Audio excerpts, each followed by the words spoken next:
Hello everyone, and welcome to my Days of Our Lives official channel. I hope everyone is having a wonderful day. Before we begin, please hit the subscribe button and give this video a thumbs up. Theresa tracks Holly and Tate. In the city forecourt, Leo said audibly, "You more buckle up, Mom, because I've a lot to say to you. And you're going to sit there. And you are going to hear."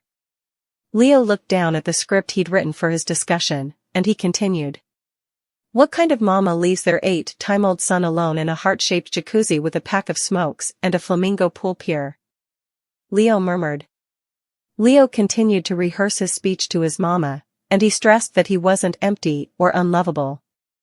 Before Leo could finish, a shirtless Alex intruded to ask if he could have Leo's water. Leo informed Alex that Theresa had told him that she had been interested in Alex before she had learned that he was the Kiriaki's heir at law. "Alex, you can no way be too careful," Leo advised. When Alex asked Leo what he meant, Leo explained that unconscionable people would pursue Alex for his fortune. "But Theresa, she seems legal," Leo said. Alex noted that he'd had an analogous discussion with Marlena. "Are you in remedy with Dr. Evans?" "Samesies," Leo said. When Leo asked Alex if Marlena was helping Alex, Alex said yes. "Dr. Evans is a great listener.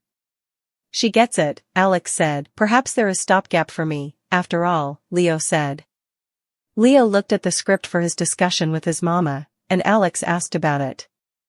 Leo explained that he planned to visit his mama in captivity and enumerate all his complaints and grievances about his nonage. "I wrote it all down, so I do not get flustered and go off script," Leo said. Alex wished Leo luck. With a nod, Leo noted that his parents had done their stylish. "It's not like you hit the parent scrape off yourself with Victor." "No offense," Leo said. "None taken. Victor was a complicated man," Alex agreed. Leo added that Alex had been lucky to have been raised by Justin. "Yeah," Alex rumored. Steve was ending his call to Trip when Justin entered the sanitarium room. "How's Trip doing?" Justin asked. Steve said that Trip and Wendy were planning a backpacking trip. Justin asked about Steve, and Steve claimed he was fine. Justin apologized for Steve's dilemma. "Kayla said you might be in need of a counsel," Justin said. Justin asked Steve to explain the situation. "You are hired." "Long story short, I broke Clyde Weston out of captivity," Steve verified. "Why in the hell would you do that?" Justin asked. Steve explained that he'd been forced to prop Clyde in order to save Trip's life. "Now that Clyde has been captured, Kayla's upset that he might throw me under the machine," Steve said. Justin agreed that was a valid concern. "I am not going to live in fear. I am going to turn myself in," Steve blazoned. Justin argued that he could broker a deal under the data of the case. Steve thanked Justin for his help. When Justin asked Steve if anyone differently had been involved in the captivity break scheme, Steve said no. In the Brady pub, Kayla placed a large takeout order. "I am guessing Steve's feeling a whole lot better," Roman said with a chortle. Kayla verified that Steve was doing well, but that she continued to be frustrated by his idol complex. When Kayla mentioned Montana, Roman noted that Ava had missed a week's worth of work. With a moan, Kayla wished audibly that Ava was gone for good. "So sorry to fail," Ava said as she rolled her luggage over to Kayla's table. Ava apologized to Roman for having been gone longer than anticipated. Ava explained that after Montana, she had gone to China to see Trip and Wendy to tell them in person that Clyde was no longer a trouble to them. "I figured that after all they'd been through, they merited that much," Ava said. Roman told Ava that had been a good idea. "I am sure you are eager to get back to Steve at the sanitarium, so I am gone now. Go put your order in," Roman said. As Roman walked down, a upset Ava asked why Steve was in the sanitarium. "He has been shot," Kayla said. Ava asked if the firing had been Ava's fault. "No, this wasn't. But, you know, now that Clyde's been captured, I have hired Steve a counsel," Kayla said. Kayla noted that she was surprised that Ava had returned to city. Ava asked why. To avoid the consequences, when Clyde decides to partake, that you were the bone who commanded the whole plan to break him out of captivity, Kayla said. Kayla asked Ava why she wanted to stay in Salem, since Trip was gone. Frustrated, Ava reiterated that she was over Steve. Before Kayla could respond, Roman intruded to give Kayla her order.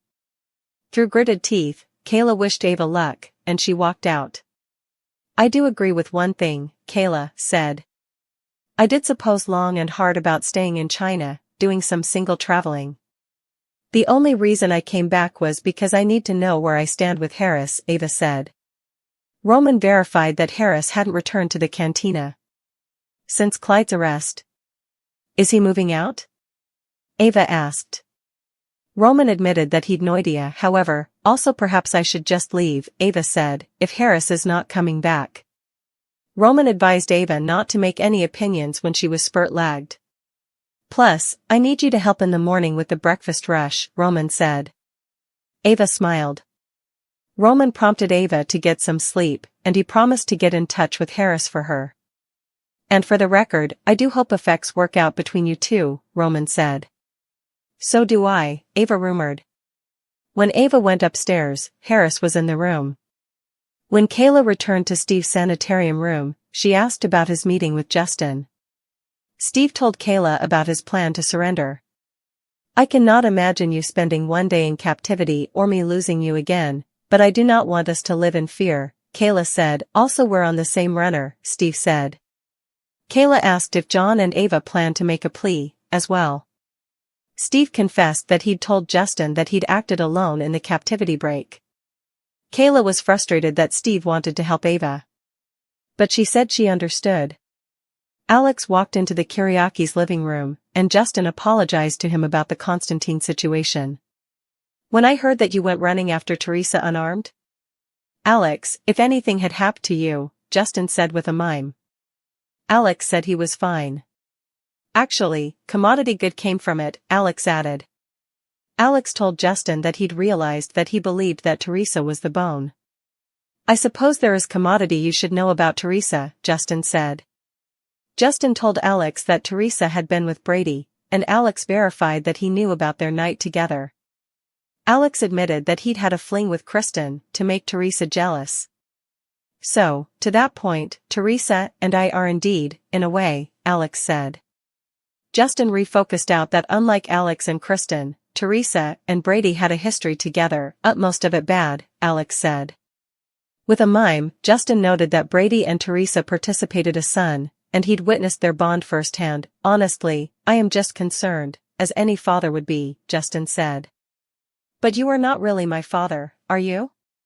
Alex said. Alex added that indeed if Justin was his father, his relationship with Theresa wasn't Justin's business. With a nod of agreement, Justin walked out. Alex turned to Victor's portrayal. For all your character excrescencies, you were decisive.